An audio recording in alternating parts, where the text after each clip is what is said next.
नमस्कार, आप देख रहे हैं प्रदेश का सबसे भरोसेमंद news channel India news Haryana और बड़ी बहस के साथ मैं हूं आपके साथ आयुष चतुरांश। कोरोना की मार के बीच में कल से हरियाणा विधानसभा का मॉनसून सत्र शुरू होने वाला है। स्पीकर और सीएम की गैर मौजूदगी में इस बार सत्र होगा।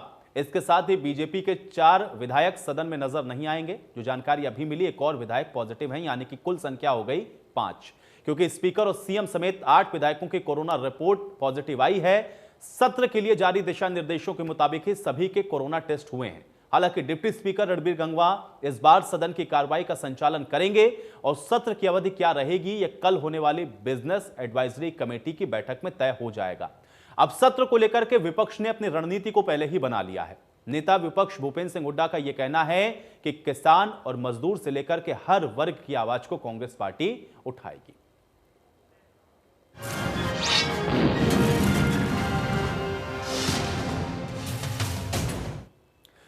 तो कल से शुरू होने वाले सत्र से पहले डिप्टी स्पीकर रणबीर गंगवा ने एक प्रेस कॉन्फ्रेंस की और इस प्रेस कॉन्फ्रेंस में क्या कुछ कहा गया, सुनिए। यानी 26 तारीख से वो सेशन शुरू होगा। सेशन कितने दिन का चलेगा ये डिसाइड कल की जो मीटिंग है बीएसी की उसके अंदर होगा। और इसके लिए हमने जो सोशल डिस्टेंसिंग की, क्योंकि आज कोविड-19 जो वैश्विक महामारी है वो आई हुई है, उसके तहत पूरे उसके जो मापदंड है उसके लिए हमने पूरी तैयारी कर ली है। जो हमारे दर्शक दीर्घा है उसके अंदर और जो स्पीकर गैलरी जिसको हम बोलते हैं उसके अंदर अभी हमारे एमएलएज बैठेंगे, जिससे सोशल डिस्टेंसिंग हमारी बनी रहे। और इसमें अभी जैसे हमने एहतियात के लिए कोई किसी प्रकार की इसके अंदर कोई दिक्कत ना हो, इसलिए माननीय स्पीकर साहब की तरफ से पहले ही कह दिया गया था कि सभी हमारे जो विधायक है, मंत्री है, सीएम साहब है, सबका कोरोना टेस्ट होगा। और अब आज तक तमाम जो 90 के 90 हमारे विधायक मंत्री आगे इसमें सारे, तो उनका। तो वहीं विपक्ष ने भी सत्र को लेकर के अपनी रणनीति को पहले से ही बना लिया है और चंडीगढ़ में कांग्रेस विधायक दल की एक बैठक हुई, जिसमें नेता विपक्ष भूपेंद्र सिंह हुड्डा का यह कहना है कि कांग्रेस हर वर्ग के मुद्दे को उठाने के लिए तैयार है। अब कल बीएसी की मीटिंग है, कितना कर पाएंगे, कितने बिल लेके आएंगे उस पर डिपेंड करता है और कितनी देर सरकार चलाना चाहती है, क्योंकि मुख्यमंत्री की गैरहाजिरी में बहुत मुश्किल होगा ये काम। लेकिन संवैधानिक वो तो अपनी जिम्मेवारी तो पूरी करनी पड़ेगी सरकार को। सप्लीमेंट्री उसके लिए 6 महीने हो गए सेशन को, 1 दिन के लिए। लेकिन जहाँ तक कांग्रेस का सवाल है, हम पूर्ण रूप से तैयार हैं। बहुत सारे हमारे एडजर्नमेंट मोशन तैयार हैं, कॉलिंग अटेंशन तैयार हैं, रेजोल्यूशन तैयार हैं। मुद्दे बहुत हैं। आज कानून व्यवस्था के मुद्दा है, बेरोजगारी का है, जो एक के बाद एक घोटाला हो रहा है इसका है, और घोटाला में पर्दा जो डाला जा रहा है वो हो गया। लेकिन कोरोना काल के देख के, कोरोना के आड़ में सब घोटाले दबाए जा रहे हैं, तो ये सब। तो नेता विपक्ष भूपेंद्र हुड्डा को आपने सुना और सीधी तौर पर उन्होंने ये बता दिया कि दरअसल रणनीति विपक्ष की क्या रहने वाली है। हालांकि देखना यह है कि इस बार मानसून सत्र के अंदर क्या कुछ आक्रामकता देखने को मिलती है। लेकिन महत्वपूर्ण यह भी है कि मानसून सत्र के बीच में मानसून सत्र जो आयोजित किया गया कोरोना काल के बीच में, इसमें तैयारियां किस प्रकार की गई हैं और कैसा इस बार का मानसून सत्र रहने वाला है, यह भी आइए आपको ग्राफिक के जरिए बताते हैं। तो कोरोना का असर साफ तौर पर दिख रहा है। स्पीकर और सीएम के बिना ही यह मानसून सत्र होगा और डिप्टी स्पीकर रणबीर गंगवा सदन की कार्रवाई को चलाएंगे। उन्होंने क्या कुछ कहा, जो कार्रवाई है उसको लेकर के उनकी तरफ से भी जो बात है वो रख दी गई है, आपने सुना भी है। बीजेपी के विधायक, आपको बता दें कि 4 कोरोना संक्रमित हैं। संपर्क में कई अधिकारी जो आए वो भी क्वारंटीन हैं। तो सत्र पर कोरोना का जो असर है वो साफ तौर पर नजर आ रहा है, क्योंकि आप देखिए स्पीकर, मुख्यमंत्री और विधायक जो कोरोना संक्रमित हैं वो इस बार नजर नहीं आएंगे। स्पीकर और सीएम के बिना ही यह मानसून सत्र चलने वाला है। हालांकि इसकी तैयारियां पहले से ही हो रही थी, सोशल डिस्टेंसिंग समेत तमाम जो व्यवस्थाएं हैं वो पहले ही मुकम्मल कर ली गई थी। लेकिन सवाल यह है कि इस बार का कोरोना काल के बीच में जो मानसून का सत्र है वो क्या रहने वाला है। इसमें विपक्ष की जो रणनीति है उसका क्या जो जवाब है वो सरकार के पास है और किन किन मुद्दों पर विपक्ष घेरेगा सरकार को, ये तमाम ऐसे अहम विषय हैं जो कि आज इस पर भी हम चर्चा करेंगे।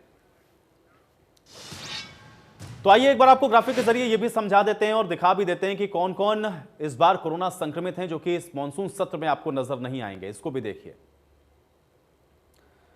तो ज्ञानचंद गुप्ता विधानसभा अध्यक्ष, पंचकुला से विधायक भी हैं, कोरोना संक्रमण के शिकार हैं, नजर नहीं आएंगे। सूबे के मुखिया मनोहर लाल करनाल से विधायक और कोरोना संक्रमण। मूलचंद शर्मा परिवहन मंत्री बल्लभगढ़ से विधायक, तो ये वो बड़े चेहरे हैं। रामकुमार कश्यप विधायक हैं इंद्री से, ये भी आपको इस बार मानसून सत्र के अंदर कोरोना के चलते नहीं दिखेंगे। असीम गोयल अंबाला सिटी से विधायक हैं, कोरोना संक्रमित पाए गए हैं, मौजूदगी इनकी भी नहीं होगी। लक्ष्मण नापा रतिया से विधायक हैं, कोरोना के चलते सत्र में ये भी हिस्सा नहीं ले पाएंगे। हरविंदर कल्याण विधायक हैं घरौंडा के, ये भी सत्र में सम्मिलित नहीं हो पाएंगे। तो कुल मिलाकर के आपने देखा कि किस तरीके से विपक्ष अपनी तैयारियों में है और सत्ता पक्ष की तरफ से भी तैयारी कर ली गई है, यानी कि मानसून सत्र जिसकी कल से शुरुआत हो रही है, अब यह कैसा रहेगा आज इसी पर चर्चा करेंगे। लेकिन चर्चा में आगे बढ़े उससे पहले आज का अहम सवाल यही कि कोरोना काल में आखिर विधानसभा का यह मानसून सत्र किस प्रकार का रहने वाला है और इस सत्र से इस बार निकलकर क्या कुछ आएगा और विपक्ष की जो रणनीति है वो किस कदर आगे काम आएगी, ये भी अपने आप में देखने वाली बात होगी। हालांकि कल जब सत्र शुरू होगा उसके बाद ही स्थितियां धीरे धीरे स्पष्ट होंगी। आज इसी पर चर्चा करते हैं। फिलहाल दो मेहमान मेरे साथ जुड़े हैं, उनका परिचय मैं आपके साथ करवा देता हूं, फिर चर्चा में आगे बढ़ते हैं। संदीप गोयल जी हमारे साथ जुड़े हुए हैं, प्रवक्ता हैं इंडियन नेशनल लोकदल के। संदीप जी बहुत स्वागत आपका। और अरविंद भारद्वाज जी हमारे साथ जुड़े हुए हैं, प्रवक्ता हैं जननायक जनता पार्टी के। अरविंद भारद्वाज जी आपका बहुत स्वागत है। अरविंद जी आपसे ही शुरुआत करते हैं। कल मानसून सत्र है लेकिन मुख्यमंत्री समेत 7 विधायक ऐसे जो कि अब इस हमको देखने को नहीं मिलेंगे इस मानसून सत्र की कार्रवाई के अंदर। कैसा रहने वाला है कोरोना काल के बीच में ये मानसून सत्र और क्या उम्मीदें की जाएं इस मानसून सत्र से? आपका पहला कमेंट मैं चाहूंगा इस पर। ये मानसून सत्र है और काफी लंबे समय बाद ये होने जा रहा है, क्योंकि पीछे जिस तरह से कोरोना महामारी की वजह से ये सत्र थोड़ा लेट हुआ, परंतु बड़ा दुर्भाग्यपूर्ण ये रहा कि हमारे स्पीकर साहब और मुख्यमंत्री जी और उनके साथ और भी कुछ विधायक इसमें मौजूद नहीं रह पाएंगे कोरोना पॉजिटिव होने की वजह से। परंतु स्पीकर साहब की जगह डिप्टी स्पीकर साहब और सरकार की ओर से पक्ष रखने के लिए सीएम साहब की अनुपस्थिति में डिप्टी सीएम साहब दुष्यंत चौटाला जी इसमें मौजूद रहेंगे और तो सरकार का नेतृत्व करेंगे। और आयुष जी, ये जो सत्र अब आ रहा है, ये इसमें कुछ बड़े बिल लाने जा रही है सरकार, उन्हें पास कराएगी।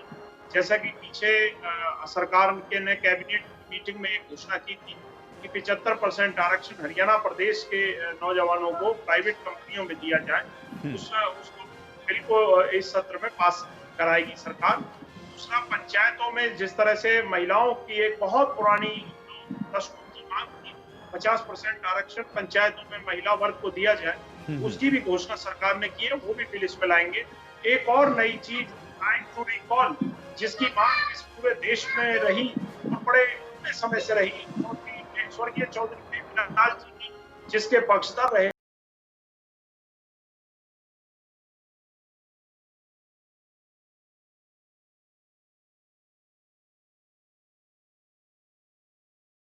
सदन में रखेंगे और इस पर चर्चा कल सदन में होगी। तो ये ऐसे बड़े बातें को लेकर सरकार में आएगी और विपक्ष के विधायक, सत्ता पक्ष के विधायक जो सवाल है उन्हें कोशिश की जाएगी, परंतु समय कम है, तो उस हिसाब से स्पीकर साहब की अनुपस्थिति में डिप्टी स्पीकर साहब किस तरह से मैनेज कर पाते हैं और ये सदन कितना चल पाएगा, इस पर तो कल सुबह चर्चा होगी। परंतु हाँ, ये उम्मीद है कि ये सदन बड़ा सकारात्मक रहेगा और हरियाणा प्रदेश के लिए कुछ अच्छे और नए कदम, कुछ सकारात्मक कदम, सकारात्मक काम सदन से हो पाएंगे, ये मैं आशा विपक्ष से भी करता हूँ। संदीप गोयल जी, देखिए विपक्ष से भी आशाएं भाई कार्रवाई चलती रहे, क्योंकि एक तो कोरोना काल के बीच में ये जो सत्र है वो बुलाया जा रहा है, लेकिन ऐसे में विपक्ष के पास और खासतौर से इनेलो के पास मुद्दे क्या हैं जिसको लेकर के आप लोग सरकार को घेरेंगे या सरकार के ऊपर सवाल उठाएंगे, जवाब चाहेंगे? कैसे देखते हैं इस सत्र को? देखिए आयुष जी, सबसे पहले तो इंडियन नेशनल लोकदल हरियाणा के मुख्यमंत्री श्री मनोहर लाल खट्टर जी, स्पीकर जी तथा 4 अन्य विधायकों के स्वास्थ्य लाभ की कामना करती है और उम्मीद करती है कि जल्दी वो स्वास्थ्य लाभ लेके जनता के प्रति जो उनके कर्तव्य है उनका निर्वहन करेंगे। बात जहाँ तक पार्टी के विपक्ष के तौर पर मुद्दों को उठाने की बात है आयुष जी, इंडियन नेशनल लोकदल विधानसभा के अंदर हमने 25 से लेकर 25 मुद्दे हमने भेजे, जिनके अंदर हमारा सबसे बड़ा मुद्दा है किसानों के खिलाफ जो 3 अध्यादेश पास किए उनको लेकर चर्चा। दूसरा, जो स्पोर्ट्स ग्रेडेशन नीति थी 2018 उसमें जो खामियां हैं उसको लेकर चर्चा।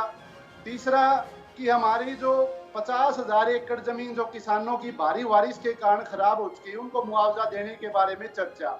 इसके साथ साथ आप ये देखिए जो प्रदेश के अंदर 9 बड़े घोटाले हुए कुछ समय छोटे से समय काल में, उन घोटालों के ऊपर जिसमें रजिस्ट्री घोटाला, शराब का घोटाला, गेहूं खरीद का घोटाला, चना सरसत की खरीद में और तुलाई में घोटाला, इसके साथ साथ धान का घोटाला, चावल का घोटाला, तथा इसके साथ साथ आयुषी एक सबसे बड़ा मुद्दा जो आरक्षण से जुड़ा हुआ है, वो आर्थिक तौर से कमजोर युवाओं को आयु सीमा में छूट का लाभ देने के बारे में जो एक मुद्दा है, वो भी पार्टी ने विधानसभा के अंदर अपना रखा है कि अब ये विवेकाधिकार केवल स्पीकर महोदय का है। हमने लगभग 28 सवाल भेजे हैं बनाकर, और बात देखिए कि हमें शायद जहां तक हमें चर्चा है कि 2 मुद्दों पर बोलने की इजाजत दी है, जो कि एक घोर इंसाफ हरियाणा की जनता के साथ किया गया सरकार के द्वारा, जिसमें बड़े बड़े गंभीर मुद्दे किसानों से जुड़े हुए मुद्दे वो स्पीकर महोदय ने जो अपने विवेकाधिकार का विशेष अधिकार का यूज करके पार्टी को उठाने से रोकने का काम किया है। जो आयुषी प्रदेश के किसानों के लिए, युवाओं के लिए, लैंड ऑर्डर के लिए और जो भ्रष्टाचार के ऊपर जो चर्चा होनी थी, उन सभी चर्चाओं को दबाने की कोशिश सरकार के द्वारा की गई है। लेकिन जितना मौका हमें विधानसभा के अंदर मिलेगा, हम प्रदेश के सभी वर्ग के सभी मुद्दों को उठाने की भरसक कोशिश करेंगे, प्रयास करेंगे कि जनता की जो मन की आवाज है वो विधानसभा। चलिए संदीप जी थोड़ा सा इंतजार और कल तक का कर लेते हैं और देखते हैं कि भाई कितना मौका आप लोगों को दिया जाता है। बहरहाल 2 मेहमान और जुड़ गए, उनका परिचय भी मैं करवा देता हूं, चर्चा में और आगे बढ़ते हैं। रंजीता मेहता जी हमारे साथ जुड़े हुए हैं, कांग्रेस पार्टी की प्रवक्ता हैं। रंजीता जी बहुत स्वागत आपका। और प्रोफेसर वीरेंद्र चौहान जी भी हमारे साथ जुड़े हुए हैं, भारतीय जनता पार्टी के प्रवक्ता हैं। वीरेंद्र चौहान जी आपका भी बहुत स्वागत है। वीरेंद्र चौहान जी आपके पास आ जाता हूं मैं। कल मॉनसून सत्र जिसकी शुरुआत हो रही है, हालांकि मुख्यमंत्री और स्पीकर मौजूद नहीं रहेंगे, अन्य 6 विधायक भी नहीं रहेंगे इसके अंदर, लेकिन इस मॉनसून सत्र को ओवरऑल कैसे देखते हैं और विपक्ष जो रणनीति बना रहा है उसका क्या जवाब है, कैसे उसको आप लोग टैकल करेंगे विधानसभा के भी अंदर? मैं चाहूंगा कि थोड़ा सा खाका पेश करें यहाँ पर। देखिए, जहां तक इस सत्र का सवाल है, ये आप, हम, प्रतिपक्ष के साथी, सत्ता पक्ष के लोग, सब लोग ये जानते हैं कि ये विशेष परिस्थितियों में हो रहा है। ऐसी परिस्थितियां जिन्होंने सारी दुनिया को जकड़ा हुआ है।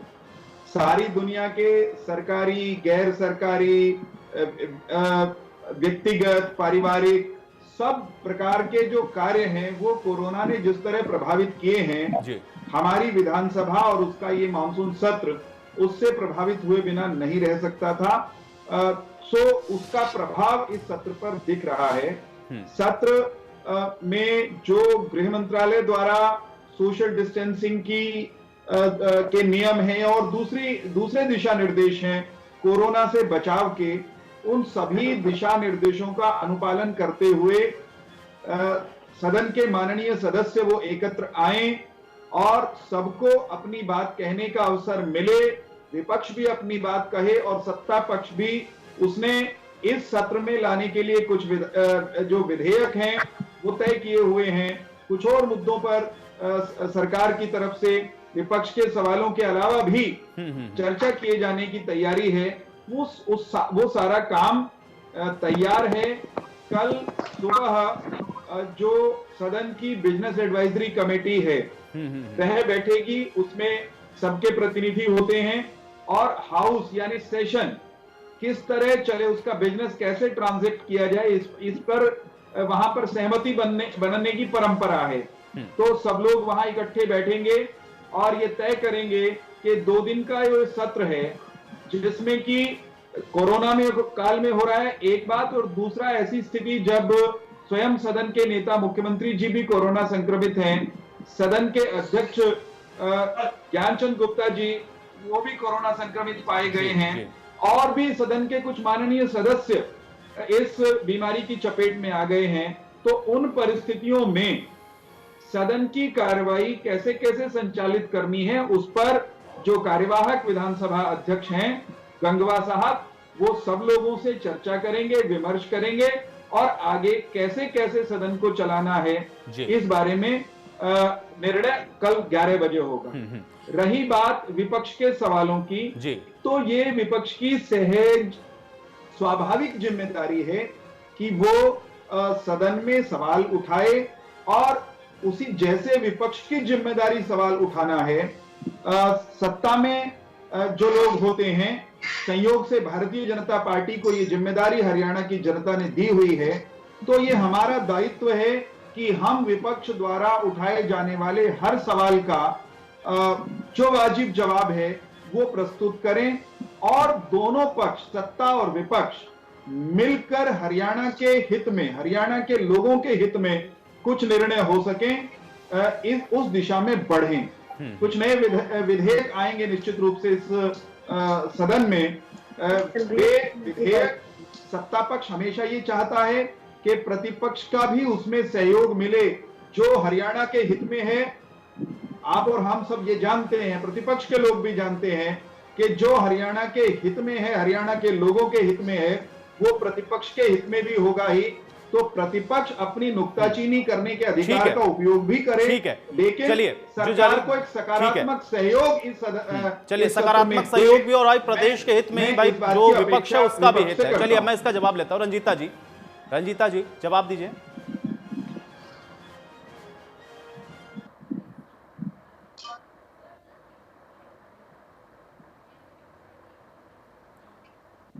रंजीता मेहता जी, क्या आप मुझे सुन पा रहे हैं? चलिए, रंजीता मेहता जी तक शायद मेरी ऑडियो नहीं पहुंच रही है। अमित नेहरा जी का भी मैं रुक कर लेता हूं, वरिष्ठ पत्रकार भी हमारे साथ जुड़े हुए हैं। अमित जी, बहुत स्वागत है आपका इस चर्चा में। अमित जी, कैसे देख रहे हैं? एक तो मॉनसून सत्र है, ऊपर से कोरोना काल भी है, मुख्यमंत्री भी नहीं है, स्पीकर भी नहीं है, डिप्टी स्पीकर चलाएंगे। कैसे देख पा रहे हैं इस पूरे सत्र को और कितना महत्वपूर्ण मान रहे हैं, और क्या कुछ निकल कर सामने आ सकता है आपके अनुभव के आधार पर?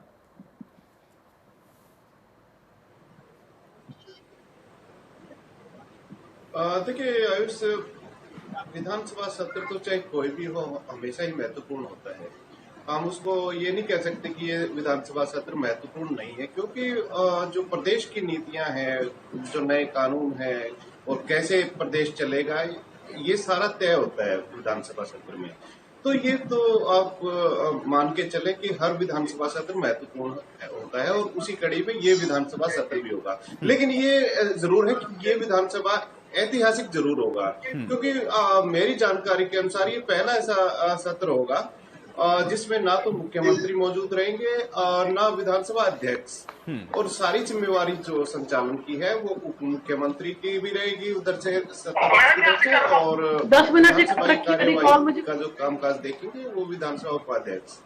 तो ये वास्तव में एक ऐतिहासिक पल रहेगा हरियाणा के लिए। और दूसरी बात ये है कि 6 महीने के अंदर अंदर 2 सत्रों का जो होता है अंतराल, उससे 6 महीने से ज्यादा नहीं जा सकते, इसलिए सत्र बुलाना भी पड़ा और आवश्यक भी था बुलाना।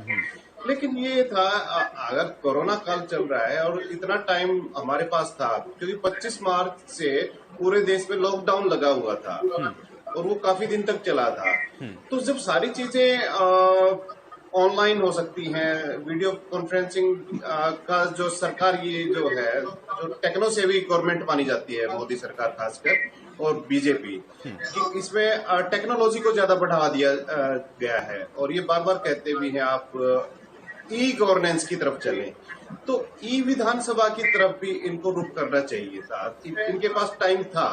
तो ये सत्र जो था वो इलेक्ट्रॉनिकली भी पॉसिबल हो सकता था अगर चाहती विधानसभा। लेकिन ये देखिए दूसरा मुद्दा है, अब ये बात गौर करने लायक है चित्रांश, कि ये तो टेस्टिंग होगी, अनिवार्य टेस्टिंग थी हर एक जो विधायक की।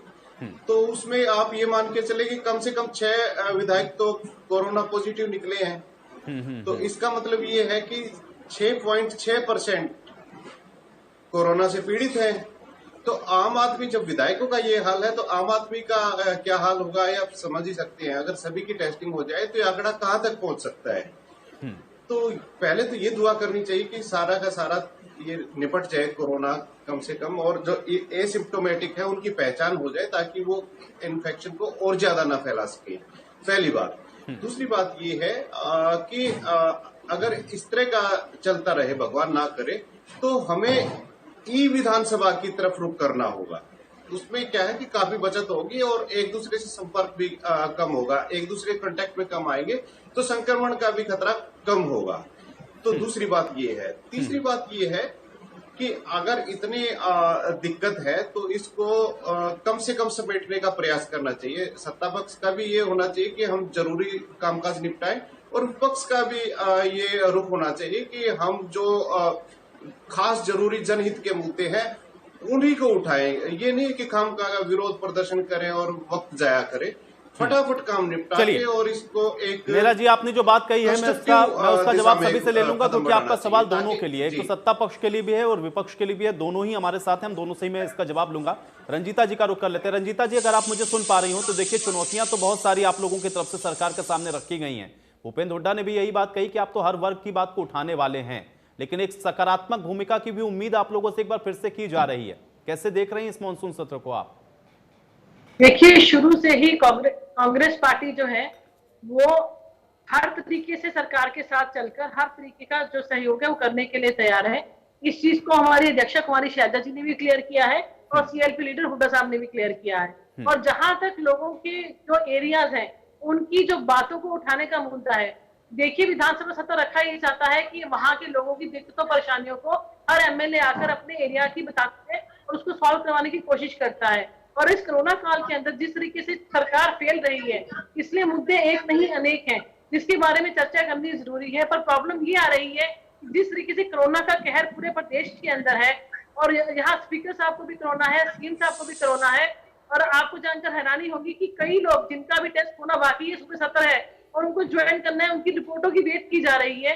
तो इस महामारी के अंदर जिस तरीके का हालात पूरे प्रदेश के गंभीर हो रहे हैं और हमारे सारे नेता जो हैं वो अपने प्रदेश को छोड़कर जाकर वेदांता में दाखिल हो रहे हैं और अपना इलाज वहां से करा रहे हैं, वो साफ नजर आ रहा है कि हमारे यहाँ के अस्पतालों की हालत गंभीर है।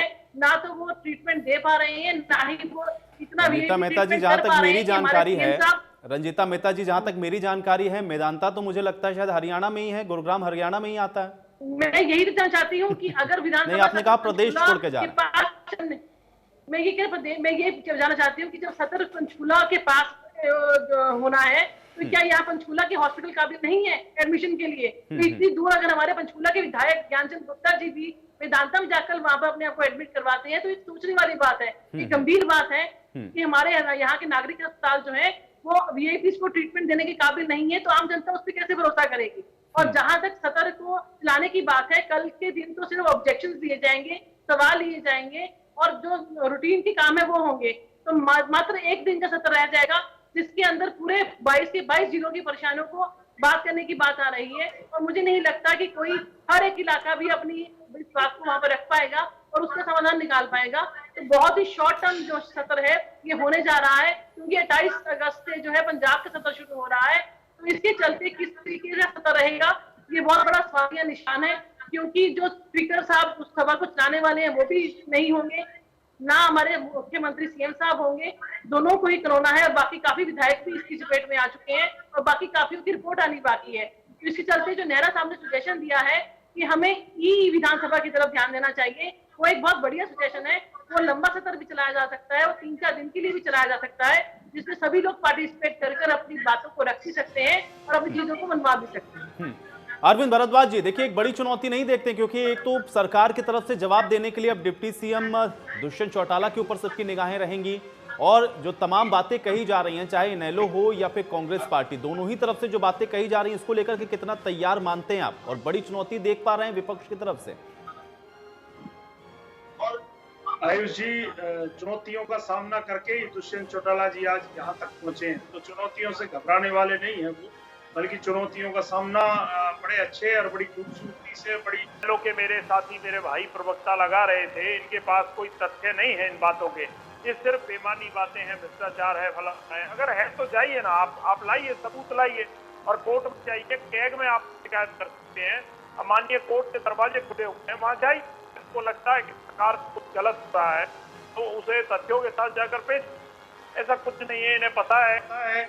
बल्कि ये परेशान इसीलिए है कि इस सरकार में कहीं कोई घोटाला, कोई कमी इन्हें नजर ही नहीं आ रही। इन्हें कुछ ऐसे मुद्दे नहीं मिल रहे जिस पर जाकर ये राजनीति कर सके।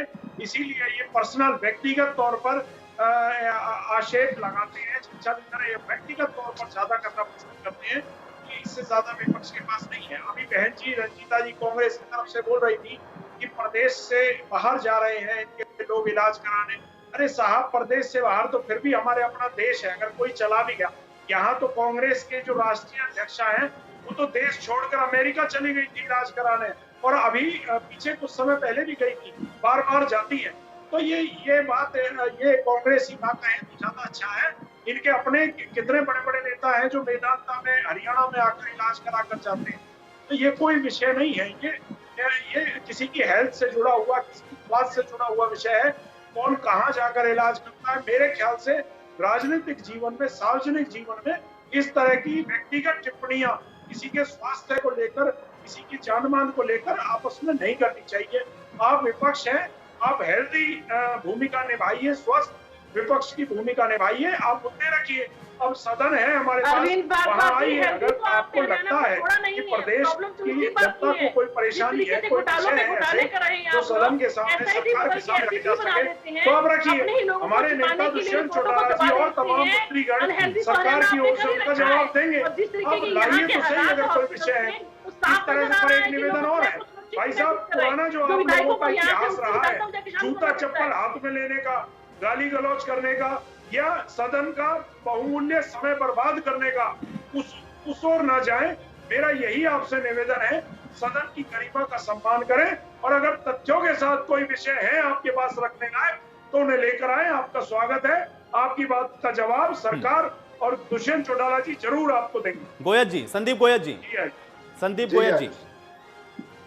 आयुष, जिस प्रकार से मैं जेजेपी के प्रवक्ता की भाषा और बातें सुन रहा था, मुझसे एक चीज तो बड़ी कंफर्म है, निकल के आती है कि पार्टी की एक मांग है बिजनेस एडवाइजरी कमेटी को सदन के अंदर उस एक तजुर्बेकार, जिम्मेवार व सक्षम मंत्री की जिम्मेवारी लगानी चाहिए जो विपक्ष व जनता के मुद्दों की सुनवाई कर सके और उनका उत्तर सदन में ही दे सके। जिस प्रकार से प्रदेश में 9 घोटाले हुए, जिसमें से ज्यादातर घोटाले दुष्यंत चौटाला के विभागों में हैं, उन सवालों का, उन जवाबों का उत्तर सदन में आना बड़ा मुश्किल लगता है, क्योंकि ये खुद अभी टीवी के माध्यम से कहते हैं जाइए कोर्ट में जाइए, आप वहां जाइए। जब सदन किस लिए होता है? सदन में कोई सवाल पूछा जाता है तो उसमें सवाल का जवाब देना सदन के मुखिया की जिम्मेवारी है। अगर आप अभी भाग रहे हैं तो कल सदन में जब कार्रवाई होगी उस समय तो आप गोयल जी वो भाग कहाँ रहे हैं? वो तो कह रहे हैं कि आप सवाल लगाइए, हम उस सवाल का जवाब देंगे। वो भाग नहीं रहे, वो भाग नहीं रहे, लेकिन कह रहे हैं भाई तथ्य तो रखने पड़ेंगे ना। भाई सवाल भी कोई रखेंगे तो उसके लिए तथ्य तो चाहिए होगा ना। वो तथ्य आप पेश करेंगे, उसका जवाब वो देंगे। जवाब से कहाँ भाग रहे हैं? लेकिन चप्पल नहीं जाना मैंने, हम सदन में बात करेंगे, आप सदन में उत्तर देने में हामी भरिए। ठीक है भरद्वाज जी, गोयल जी की बात को सुनते हैं एक बार। गोयल जी की बात को सुनते हैं। गोयल जी, मैंने आयुष जी इंटरप्ट नहीं किया इनकी डिबेट के दौरान। मैं भी एक्सपेक्ट करूंगा कि एटलीस्ट इन्हें चुप रहना चाहिए। जी जी जी। तो सदन की बातों की जिम्मेवारी का उत्तर देना है एक सक्षम, जिम्मेवार और ऐसे मंत्री की ड्यूटी लगानी चाहिए जो जनता और विपक्ष के मुद्दों का उत्तर देने की एक मंशा रखते हो, भागने की नहीं। दूसरी बात, घोटालों की जो संख्या है वो बहुत ज्यादा है। ज्यादातर वही मंत्रालय जो उत्तर देने के लिए आप चर्चा हो रही है कि वो दुष्यंत चौटाला उत्तर देंगे। इसके अलावा आप ये देखिए कई ऐसे अन्य मुद्दे हैं जो अध्यादेश, कृषि अध्यादेश का हमारी पार्टी में कालीन अटेंशन पे हमने सीरियल नंबर 1 पर भेजा। किसानों को एमएसपी का दाम मिले, जब कॉन्ट्रैक्ट फार्मिंग आए तो एमएसपी फिक्स्ड हो, मंडी कानून न रद्द किए जाए, कॉन्ट्रैक्ट फार्मिंग हरियाणा में लागू न किए जाए। इस प्रकार के गंभीर कालीन अटेंशन हमने कॉल किए, उसको चर्चा में शामिल न करना सरकार की मंशा दिखाती है। हम सकारात्मक भूमिका निभाते हैं। अरविंद जी चुप रहिए, सुन लीजिए, मैंने बहुत सुना था, आपको चुप रहिए, आपको पूरा मौका मिला था, आपको चुप रहिए। अभी सकारात्मक भूमिका निभाई, अभी तो सकारात्मकता की बात आई। सकारात्मक तो विपक्ष ने हमेशा, पिछली बार नशे का मुद्दा था, नशे के ऊपर विधानसभा में अभय सिंह चौटाला जी ने आवाज उठाई, धान घोटाले को लेकर आवाज उठाई, धान घोटाले में बातें उठी, एक कमेटी बनाई जाएगी, कमेटी तय करेगी, उसकी जांच होगी, जांच के बाद कार्रवाई होगी। अभय सिंह चौटाला जी सबूत लेके आए, तथ्य सीएम को दिए। चलिए अब कल विधानसभा की कार्रवाई कैसी होगी देखिए, उसकी कुछ तस्वीरें अब यहीं से निकलने लगी हैं। जब यहाँ पर प्रवक्ता इस तरीके से से प्रवक्ता इस तरीके से बातचीत करते हुए नजर आ रहे हैं तो आप समझिए कि कैसी गहमा गहमी होने वाली। बहरहाल वीरेंद्र जी बहुत देर से कुछ कहना चाह रहे हैं। वीरेंद्र जी देखिए, एक तो हमारे कांग्रेस के और इनेलो के प्रवक्ताओं ने क्या बोला बहुत स्पष्ट से सुनाई नहीं दिया। ये तकनीकी खामी आपको दूर करनी चाहिए अगली डिबेट से पहले। कुछ चीजें जो मुझे समझ में आई, कुछ आपने दुरुस्त कर दी, कुछ अरविंद जी ने दुरुस्त कर दी। कांग्रेस की प्रवक्ता कांग्रेस की लीडरशिप का जो जमीन से लेके और 10 जनपद तक बुरा हाल है कंफ्यूजन का, उससे प्रभावित कांग्रेस की प्रवक्ता भी हैं। इनको ये मेदांता में किन्हीं के इलाज के लिए दाखिल होने को कह रही है कि वो हरियाणा छोड़कर जा रहे हैं। हरियाणा का मानचित्र भी भूलने लगे हैं। हरियाणा की राजनीति पर, हरियाणा की मसलों की समझ इनकी कैसी होगी, आप इसका सहज ही अनुमान लगा सकते हैं।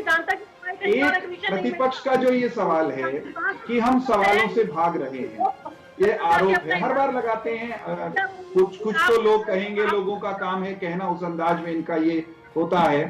मैं ये कह रहा हूं कि भारतीय जनता पार्टी की पिछली जो मनोहर जी के नेतृत्व की पहली सरकार 5 वर्ष, उसका पूरा कार्यकाल आप उठाकर देखें। सदन में प्रतिपक्ष को पहले की किसी भी सरकार की तुलना में उनके अनुपात में ज्यादा समय बोलने का दिया गया। सत्र अपेक्षाकृत पहले की तुलना में लंबे हुए, ये हमारा ट्रैक रिकॉर्ड है। और कोरोना काल में आज की परिस्थितियों में कल क्या निर्णय करती है बिजनेस एडवाइजरी कमेटी, वो सब सहमति से करेंगे। लेकिन हम पर कम से कम ये आरोप नहीं लग सकता कि हम सदन में अपने विपक्षियों को बोलने का अवसर नहीं देते, खूब भड़ास निकालने का बुला बुला कर, पुकार पुकार कर मौका देते हैं। आ जाओ भाई, कह लो जो कहना है, झुककर कहना है कह लो। और इतनी छूट मिलने के बाद भी मर्यादा तोड़ता है विपक्ष हर बार, सबने देखा है। तमाम तरह की हल्के स्तर की बातें वो अतीत में करते रहे हैं। मैं फिर से बहुत विनम्रता से प्रतिपक्ष के सभी नेताओं से, उनके प्रवक्ताओं के माध्यम से और आपके चैनल के माध्यम से यही अनुरोध करूंगा कि जिन विशेष परिस्थितियों में ये सत्र हो रहा है, उन परिस्थितियों को अपने जहन में रखते हुए जो वाजिब प्रश्न हैं उनको मर्यादित तरीके से उठाइए। सरकार की तरफ से हर प्रश्न का उत्तर दिया जाएगा। जो हरियाणा के सामने कोई चुनौती या सवाल खड़े हुए हैं, वो सरकार की जिम्मेदारी है उनका समाधान करना। विपक्ष का दायित्व है सरकार का यथासंभव कठिन परिस्थितियों में साथ देना और हाँ, सवाल उठाना भी। हमने सवाल उठाने पर कभी भी आपत्ति नहीं की। वीरेंद्र जी, आपने कहा सवाल उठाए, देखो अब रंजीता जी भी सवाल उठा रही, कुछ कहना चाह रही। रंजीता जी देखिए आयुष, मैं इस बात से हैरान हूं कि किस तरीके से चीजों पर पर्दा डाला जाता है भाजपा के प्रवक्ताओं के द्वारा, कि हम खुले तौर पे बुला बुला कर बोलते हैं कि सवाल उठाइए। अरे आप तो अपने खुद के विधायकों को बोलने ही नहीं देते। उमेश अग्रवाल बहुत बड़ा एग्जाम्पल है आपके सामने कि उनका ही गला दबा दिया जाता था जब वो मीटर घोटाले को लेकर विधानसभा के अंदर आपके पीछे बात करते थे। पर इसकी मैं हैरानी मानती हूँ कि ये कह रहे हैं कि वाजिब सवाल की कैटेगरी क्या है, ये और इनके नेता डिसाइड करेंगे कि कौन से सवाल को सहूलियत से जवाब इनको देना है उसको लिया जाए और कौन से सवाल का जवाब इनके पास नहीं है उनको काले बस्ते में डाल दिया जाए। आज दुष्यंत चौटाला जी, जिनके विभाग जितने भी उनके पास कॉर्ड है, सबके बीच में घोटालों पे घोटाले हुए हैं और दुनिया भर के सवाल बनते हैं और दूध की रखवाली वहां पे बिल्लों को बिठाया जाएगा ताकि उनको उस सवालों का सामना ना करना पड़े।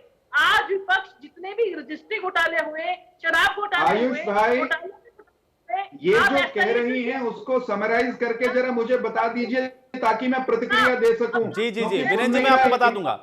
वीरेंद्र जी, मैं आपको बता दूंगा, एक बार रंजीता जी की बात कंप्लीट हो जाए। रंजीता जी जल्दी से कंप्लीट करें।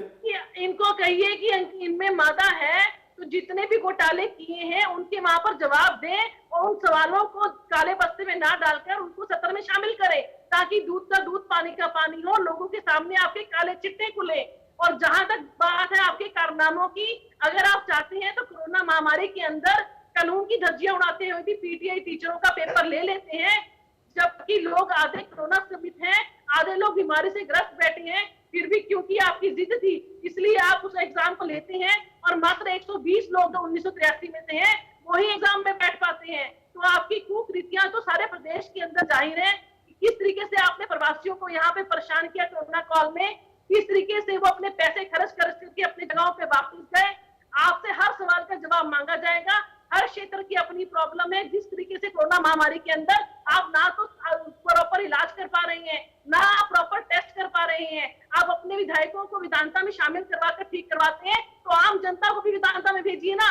वो आम ना चलिए, रंजीता जी से लग रहा संपर्क टूट गया है क्योंकि मुझे भी उनकी आवाज अब तक नहीं मिल रही। लेकिन एक आयुष जी, इन्होंने बीरेन जी मैं आऊंगा आपके पास, बीरेन जी मैं आऊंगा आपके पास, मैं समराइज कर दूंगा आपके लिए, समराइज कर दूंगा, मैं बताऊं उन्होंने क्या कहा है। नेहरा जी का एक कमेंट ले लेता हूं। नेहरा जी देखिए, कुछ कुछ तस्वीर तो यहां पे हम लोग देख पा रहे हैं, लेकिन क्या इस बार दुष्यंत चौटाला के लिए भी आप मान रहे हैं कि चुनौती होगी? क्योंकि विपक्ष एक तो जो घोटाले हैं उसको लेकर के घेर रहा है और वो ज्यादातर विभाग दुष्यंत जी के ही अंडर में है, और दूसरा यह है कि जो स्थितियां यहां पर बनती हुई नजर आ रही, क्या ऐसा ही हंगामा इस बार मानसून सत्र के अंदर बनता हुआ आपको नजर आ रहा है?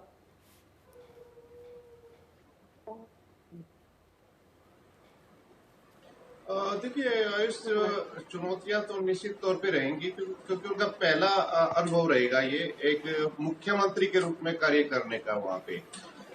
तो देखिए वो कैसे निपटते हैं, इसकी उनको कैसी ग्रूमिंग हुई है ये तो वक्त बताएगा। हालांकि राजनीतिक परिवार से रहे हैं, उनके परदादा, दादा, पिताजी और वो खुद लगातार सक्रिय राजनीति में रहे हैं, तो इतनी ज्यादा मुझे नहीं लगता कि वो कोई दिक्कत होगी उन्हें। उनकी विरासत बड़ी समृद्ध है राजनीतिक रूप से, मैं कहूंगा। तो उसमें ये कल देखना दिलचस्प रहेगा कि वो कैसे इससे पार पाएंगे। हाँ, आपने की बात कही कि कुछ घोटालों में इनका नाम जो चला है तो उनसे कैसे पार पाएंगे ये तो वक्त बताएगा, वो कैसे उससे पार पाएंगे। और अभी जो बात हो रही थी वो स्वास्थ्य क्षेत्र को लेके हो रही थी प्रदेश में। तो देखिए उसमें मैं ये जोड़ना चाहूंगा आयुष कि सरकार का जो मुख्य दायित्व है अपने नागरिकों के प्रति, वो शिक्षा और स्वास्थ्य के प्रति कुछ ज्यादा होना चाहिए, क्योंकि दोनों बुनियादी बातें हैं।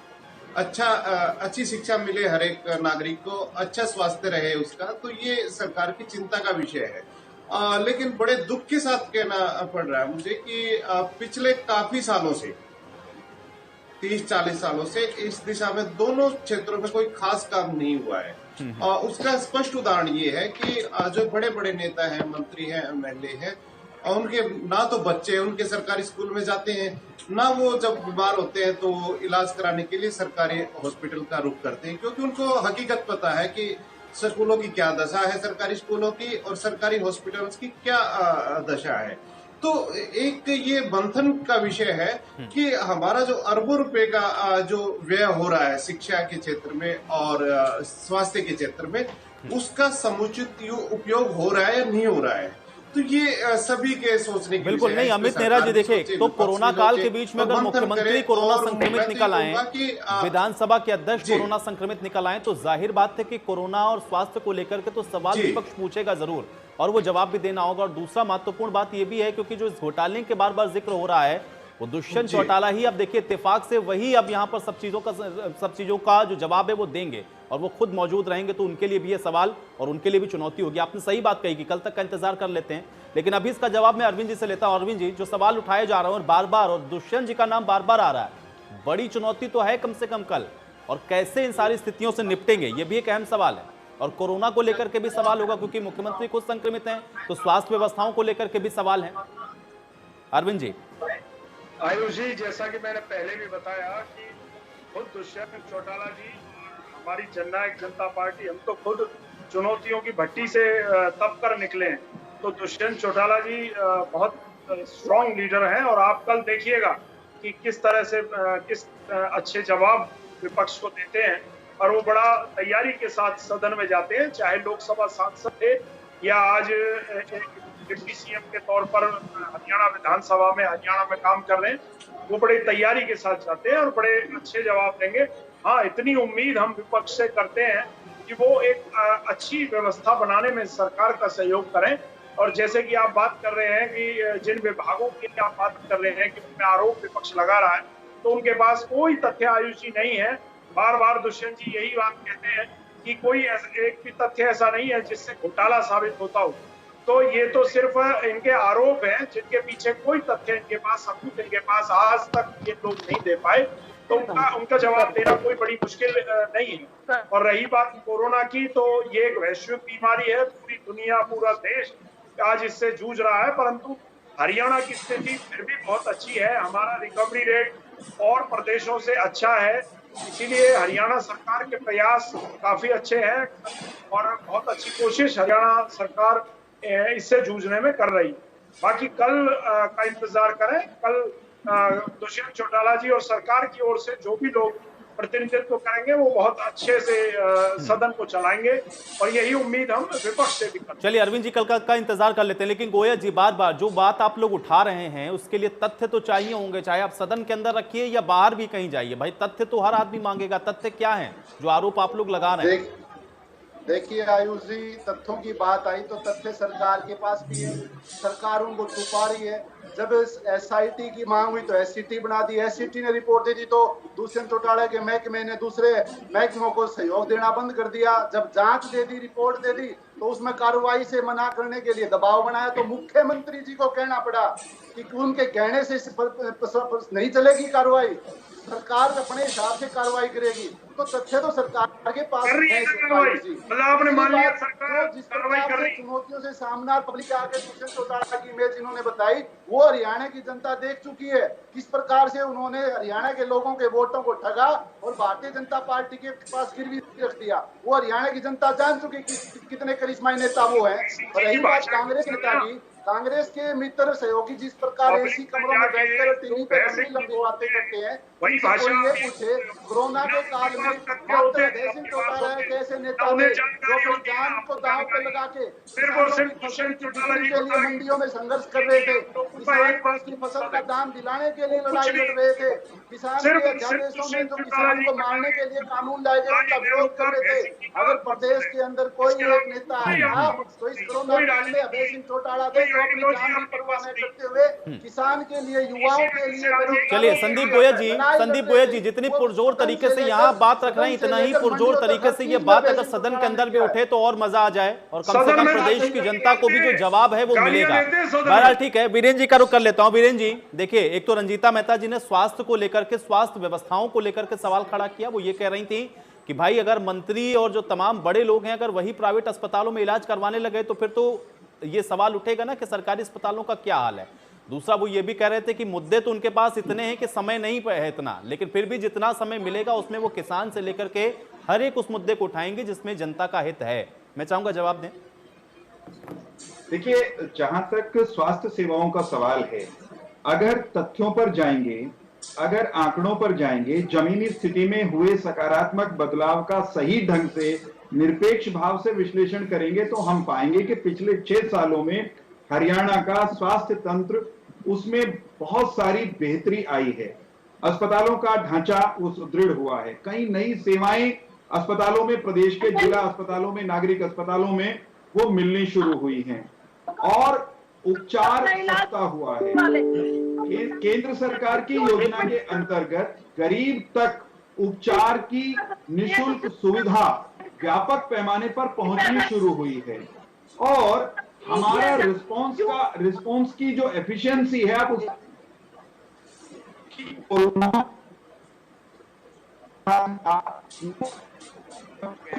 तो उस समय पूरे देश में केवल एक प्रयोगशाला थी, हम वहां से शुरू हुए थे। आज जांच की व्यवस्था हो, टेस्ट की व्यवस्था हो, या कोविड डेडिकेटेड अस्पतालों की व्यवस्था हो, या फिर वेंटिलेटर्स की व्यवस्था हो, चलिए कुल मिलाकर के जो व्यवस्थाएं हैं वो आप लोगों ने बेहतर की हैं, लेकिन फिर भी अभी जो सवाल है वो वहीं पे बरकरार है और उसके लिए हम लोग कल तक का इंतजार कर लेते हैं और देखते हैं कि इस बार का ये मानसून सत्र कैसा रहता है। आप सभी लोग का बहुत शुक्रिया अपना समय निकालने के लिए, चर्चा का हिस्सा बनने के लिए। तो कल हरियाणा के अंदर कोरोना काल के बीच में मानसून सत्र की शुरुआत होगी, लेकिन देखना यह है कि इस बार का जो मानसून सत्र है वो किस प्रकार का रहता है और इस बार इस सत्र से क्या कुछ निकलकर सामने आता है। आज बड़ी बहस में मेरे साथ फिलहाल इतना है।